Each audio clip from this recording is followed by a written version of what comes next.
Kahit pinagsamang lakas noon ng mga magulang ni Pio Carpio, ay halos labis ang binigay na pahirap sa kanila ni Kuda. Kung hindi pa nagawang makuha ng kanilang ama ang dimendiming mutyang agimat nito, ay hindi pa nila tuluyang nagawang magapi si Kuda. Sa pamamagitan ng panlilinlang ng kasangga ni Lola Astring, kung kaya't nagawa nilang makuha ang pinagmumulan ng lakas ni Kuda. Ang nilalang na yon ay halos maihahalin tulad mo sa isang kuneho na dalawa ang buntot.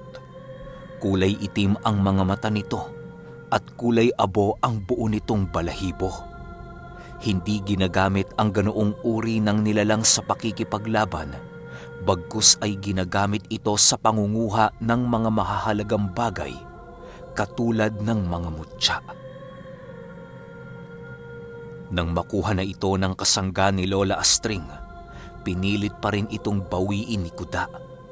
Ginamit niya ang natitirang lakas ng demonyong pumaloob sa kanya upang dakpin ang nilalang na nagnakaw sa kanyang agimat. Sa paghabol dito ni Kuda, ginawa naman ng kanilang ama ang lahat ng kanyang makakaya upang mapigilan nito ang nais ng kanilang kalaban. Nang madakip na ito ng ama ni Pio Carpio, agaran din naman itong isinubasob sa lupa ang pagmumukha ni Kuda upang hindi na nito magawang gumalaw. Nang matagumpay na nilang makontrol si Kuda, halos nagpupumilit pa rin itong lumaban, pero kahit anong gawin ito, wala itong magawa sa pinagsamang lakas ng mga magulang nila Pio Carpio. Nang mapagtanto nilang wala ng pag-asang makausap ang taong yon, wala na silang nagawa kung hindi ang kitilan ito ng buhay. Sa isang iglap lamang, tuluyan nang namatay si Kuda nang maitarak sa kanya ang talibong na punong-puno ng mantrang pumapatay, maging sa espiritual na kaanyuan ng dyablo. Nang magawa na nilang mapaslang si Kuda, agaran din naman nilang inilibing sa hukay na hiwalay ang ulo. Labis kasing naniniwala ang mga magulang nila Pio Carpio na merong kakayahan ang mga ganoong uri ng tao na muling mabuhay. Maaaring magamit pa rin kasi nito ang kanyang dimin-dimin sa impyerno upang mabigyan siya ng pahintulot sa mga kampo ng dyablo na muling mabuhay, upang mapagbigyan ng kanyang kahilingan na makapaghigante. Matapos itong mailibing ng mag-asawa, doon pa lamang tumahimik ang kanilang pamumuhay. Wala kasi noong nagtatangkang gumambala sa kanilang katahimikan, maliban lamang sa taong yon. Nang marinig ni Gonzalo ang kwento ni Pio Carpio, animoy muli na namang naglakbay ang kanyang wisyo sa ibang mundo. Habang siya ay nakikinig, hindi niya maiwasang matulala dahil sa napakagandang istoryang ibinabahagi sa kanya ng kanyang tiyuhin. Sa pagsapit ng gabi, pinili nilang makapaghanap ng mapagpapahingahan upang maging ligtas sa paghahari ng kadiliman. Ang napili nilang lugar noong pagpahingahan ay ang dalawang maliit na punong nakatayo sa isang maliit na sapa. Doon nila napagpasyahang magpahinga sa kadahilan ng kitang-kita sa lugar na yon ang buong paligid. Sa pagsapit ng gabi, pinili ni Gonzalong siya na ang magbantay kay Pio Carpio, gawa ng hindi naman siya nakakaramdam ng puyat sa buong magdamag. Habang hindi pa noon nakakaramdam ng pagkaantok ang kanyang tiyuhin, panay lamang ang kanilang pag-uusap tungkol sa kanilang paglalakbay. Nagsindi rin doon sila ng isang maliit na siga na siyang nagbibigay sa kanila ng liwanag sa paglalim ng gabi. Kinabukasan, muli na namang ipinagpatuloy nila Pio Carpio ang kanilang paglalakbay. Inaasahan nila sa loob ng 3 araw ay mararating nila ang Talusan at ang baryong kinaroroonan ng kanilang mga kasamahan. Pagsapit ng hapon ng kanilang paglalakbay, dahan-dahan na nilang pinalakad ang kanilang mga kalabaw. Nadapo na kasi sila noon sa isang palayan kung kaya't hindi sila pwedeng magpatakbo ng mabilis. Maaari kasing merong malalim na uka sa kanilang dadaanan na siyang magiging sanhi ng pagkawasak ng kanilang kangga. Sa pagpapatuloy ng kanilang pagdaan sa palayan, biglang nabaling ang wisyo ni Gonzalo sa ibang bagay. Merong kasi siyang naamoy noong malansa at masangsang sa hangin na siyang indikasyon na merong mga aswang sa paligid. Dahil sa mga naaamoy noon ni Gonzalo, pinili niyang sabihin ito kaagad kay Pio Carpio. "Tio, may mga aswang sa paligid." Nang marinig ito ni Pio Carpio, agad din naman itong ibinaling ang kanyang atensyon sa buong paligid. Alam niyang may mga aswang na gumagala sa lugar na yon, kung kaya't hindi nakakapagtakang meron talagang maamoy doon si Gonzalo. Sa pagsipat ni Gonzalo sa dulo ng palayan, laking gulat na lamang niya nang may masipat siyang 3 kubong may nakasinding mga gasera. Agaran din naman itong pinagbigay alam ni Gonzalo sa kanyang tiyuhin nang sa gayoy malaman nito ang maaaring pinagpupugaran ng mga aswang. Dahil sa palakas na ng palakas ang mabahong amoy sa paligid, halos hindi na mapigilan ni Gonzalo ang kanyang pagmamalabis na harapin ang mga aswang na nagpaparamdam sa kanila. "Tio Carpio, maaari ba nating puntahan ang kubong yon? Kanina pa kasi ako nabubwisit sa mga aswang na yan eh. Hindi ata sila marunong kumilala ng kauri nila." Wika ni Gonzalo. "Sige iho, saglit lang at pupuntahan natin ang mga yan." Kasabay ng pagwika nito ay ang paglihis ni Pio Carpio ng kanilang mga kalabaw sa kanilang dinaraanan. Walang pagdadalawang isip na tinahak nila ang daan patungo sa mga kubo upang komprontahin ang mga nilalang na naninirahan doon. Nang medyo malapit-lapit na sila sa lugar, agaran din namang napansin ni Gonzalo ang mga taong nananakbo sa mga talahib. Halos sa sobrang bilis ng mga ito ay hindi makakayang maaninag ng isang ordinaryong tao. Nang marating na nila ang mga kubo, bumungad sa kanila ang 4 pang kubo na nasa likuran nito. Dahan-dahan nilang pinasok ang lugar na yon na walang kahit na anong pangamba sa kanilang mga sarili. Nang makapaloob na sila sa gitna ng mga kubo, doon na sila unti-unting nakakaramdam ng mga pagkaluskos sa paligid.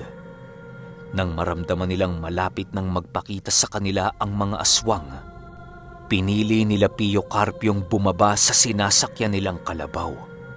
Nang makababa na silang dalawa, agaran din nilang sinipat-sipat ang mga aninong nananakpo sa talahiban na hindi kalayuan sa kubo. Ilang minuto pa ang lumipas, nakarinig na nga sila ng pag-aangil sa buong paligid. Ang angil ng mga nilalang na yon ay parang sa aso na siyang tuluyang nagkumpirma sa isipan ni Gonzalo na isa lamang itong mababang uri ng mga aswang. Kasabay ng pagkarinig nila ng pag-angil sa paligid ay ang paghawak ni Pio Carpio sa kanyang kwintas habang nagwiwika ng, "Magandang gabi. Maaari bang malaman kung sino nagmamay-ari ng mga kubong ito?" Habang nagwiwika si Pio Carpio, patuloy nitong binabaliktad ang mutya ng sampalok na kanyang ginawang kwintas. Lumipas pa ang ilang sandali, dahan-dahan na ngang nakaramdam sila Gonzalo ng mga nilalang na naglalakad papalapit sa kanilang kinaroroonan. Nang mapagtanto nilang nanggagaling ang mga ito sa kanilang likuran, agaran din naman silang lumingon upang kaharapin ang kanilang mga panauhin. Pagsilay dito ni Gonzalo, Bumungad sa kanya ang 3 matandang lalaki at 2 matandang babae. Sa likod ng mga yon ay merong mga batang nanlilisik ang mga mata na alam ni Gonzalong tuluyan na itong nasalinan ng uri nila. Habang patuloy itong naglalakad, pilit ng mga itong iniiwasang silayan si Pio Carpio. Labis kasing pagkasilaw ang nararamdaman ng mga ito dahil sa kargang abilidad ni Pio Carpio. Nang masipat ni Gonzalong hindi napapayuko ng presensya ni Pio Carpio ang mga aswang na yon, doon na unti-unting nagbago ang paningin dito ni Gonzalo. Tio Carpio, papaanong hindi sila naaapektuhan ng iyong presensya? Tanong ni Gonzalo. Hindi talaga yan maapektuhan, iho. Sa ngayon kasi, nagsasanay akong ikubli ang aking presensya na halos hindi makayang maramdaman ng kahit na anong nilalang. Ginagawa ko ang pagsasanay na ito dahil may kutob akong makakabangga tayo ng mga nilalang na mamamatay ng mga ermetanyo at albularyo. Paliwanag naman ni Pio Carpio. Matapos nitong makapagwika, muli na namang ibinaling ni Gonzalo ang kanyang wisyo sa kanilang mga panauhin. Pagsipat niya sa mga ito, napansin niyang hindi kumikibo ang mga kabataang kasama nito habang sila ay nakatitig sa kanilang kinaroroonan. Alam ni Gonzalong naamoy na ng mga aswang na yon ang kanyang dugong hindi iba sa kanila. Ilang minuto pa ang lumipas, biglang nagwika ang matandang lalaki ng, "Umalis na kayo dito. Hindi kami tumatalo ng mga taong naglalakbay lamang sa lugar na ito. Alam naming ang aming amoy ang nagtulak sa inyong magawi sa aming pugad. Kaya naman, ako na mismo ang humihingi ng tawad para sa mga pagkakamaling ginawa ng aking mga supling." Nang marinig ito nila Gonzalo, halos hindi siya lubusang makapaniwala sa sinabi ng mga ito. Ilang minuto din silang nagkatitigan noon hanggang sa dumating ang puntong hindi na napigilan ni Gonzalong mapasagot sa sinabi nito. Panlilin lang ba yan? O isang uri ng kaduwagan? Alam kong ang ginawa nyo kaninang pagpaparamdam ay hindi aksidente lamang. Kagaya nyo, gawain din namin ang bagay na yan. Sagot naman ni Gonzalo. Habang nakikipag-usap doon si Gonzalo, panay lang naman ang pagmasid ni Pio Carpio sa buong paligid. Nang marinig ng mga aswang ang sinabi noon ni Gonzalo, animoy biglang nag-iba ang kanilang mga ugaling ipinapakita. Sa hindi inaasahang pagkakataon, biglang nakarinig si Gonzalo ng mga bulong na ginagawa ng matanda. Alam niyang isa itong uri ng engkantasyon, pero hindi niya mawari kung saan ito gagamitin ng mga aswang. Alam ni Gonzalong mababang uri lamang ito ng engkantasyon, kung kaya't labis-labis ang kanyang pagtataka kung saan ito gagamitin ng matanda. Matapos nitong makapagbitaw ng kanyang mga usal, dahan-dahan niya itong inilagay sa kanyang mga kamay at isinilid sa bulsa ng kanyang mga maong. Matapos niya itong gawin, doon na nga unti-unting nagbago ang anyo ng matanda na siyang naging hudyat para sa magtsuhin sa labanang malapit ng maganap. Ilang minuto pa ang lumipas, tuluyan na ngang nagbago ng anyo ang lahat ng aswang na kanilang nasilayan.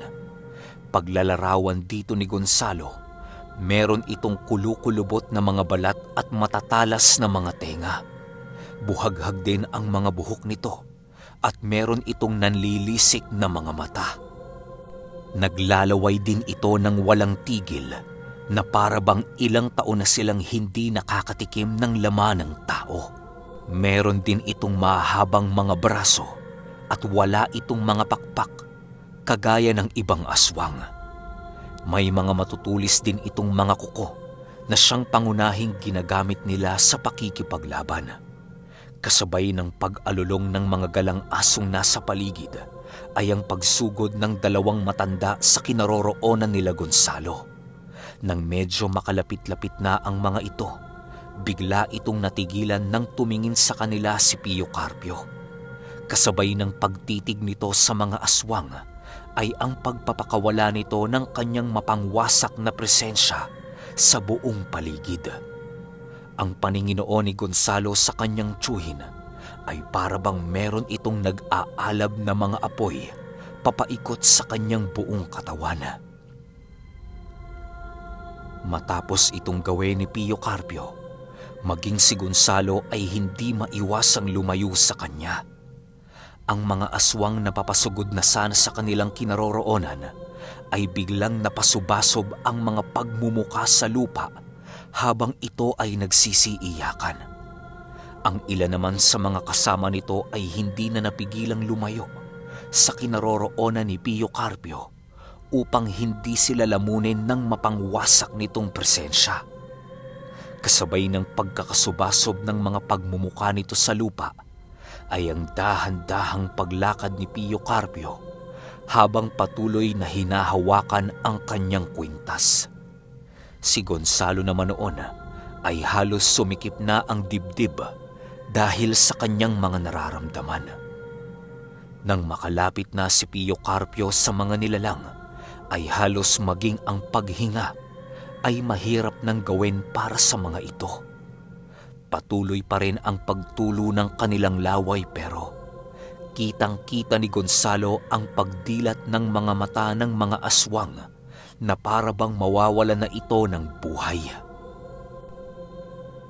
Pumipilipit na dinoon ang kanilang mga katawan na parabang sinusunog ito ng isang nagniningas na apoy. Paglapit ni Pio Carpio sa mga nilalang na yon, agaran din naman itong inangat ang pagmumuka nito at nagwika ng, Hindi yata kayo marunong kumilatis ng taong nagagawi sa inyong lugar. Kapag merong taong tumungo sa pugad nyo ng walang pag-aalinlangan, piliin nyong ito ay irespeto at layuan. Matuto kayong makiramdam nang sa gayoy hindi kayo mapahamak sa inyong mga gagawin. wika dito ni Pio Carpio. Matapos nitong makapagwika, ay halos hindi na nagawang makapagsalita ng mga ito. Panay ang pag-ungol ng mga aswang na yon na parabang yon ang nagiging paraan nila upang makahinga. Habang tinititigan ni Pio Carpio ang mga naghihirap na aswang, patuloy naman ang pagmasid ni Gonzalo sa ginagawa ng kanyang tiyuhin. Matapos itong gawin ni Pio Carpio, kasabay nito ang dahan-dahang pagkawala ng buhay ng mga aswang. Kasabay ng pag-alis ni Pio Carpio ng kanyang mga kamay sa pagmumuka ng mga aswang na yon, ay ang pagkawala ng kanilang mga buhay.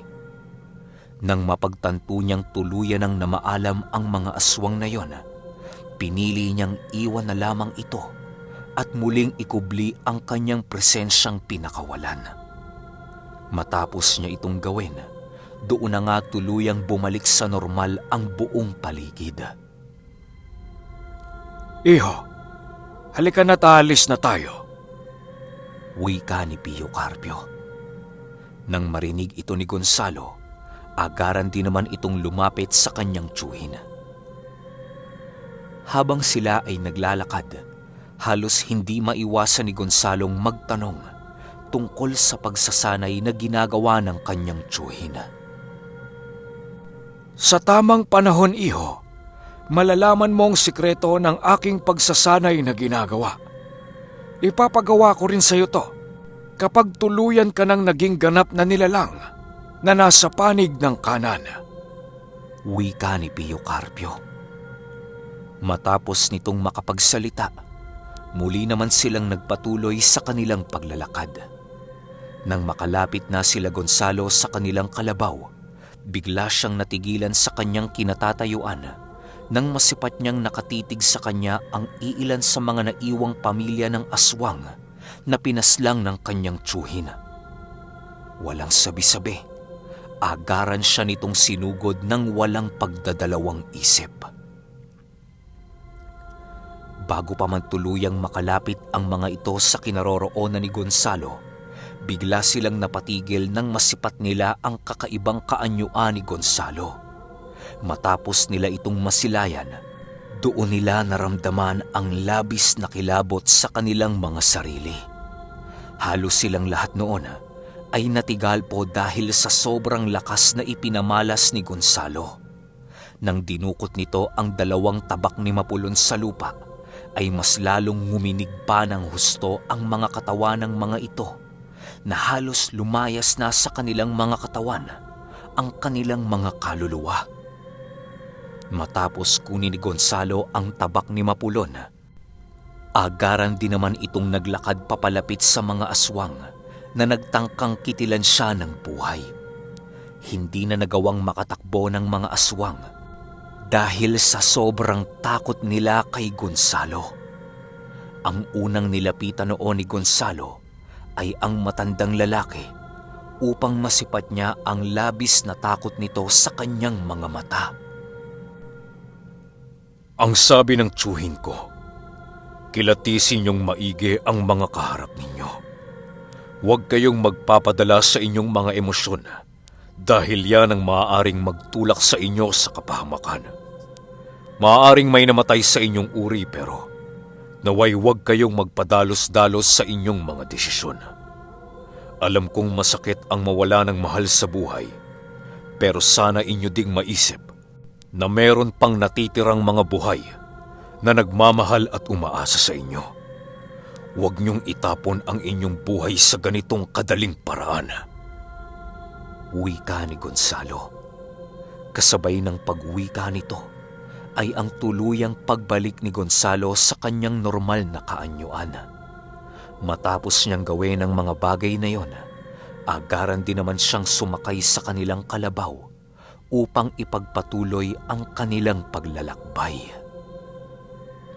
Okay, sunod kagad natin yung 60. Salamat.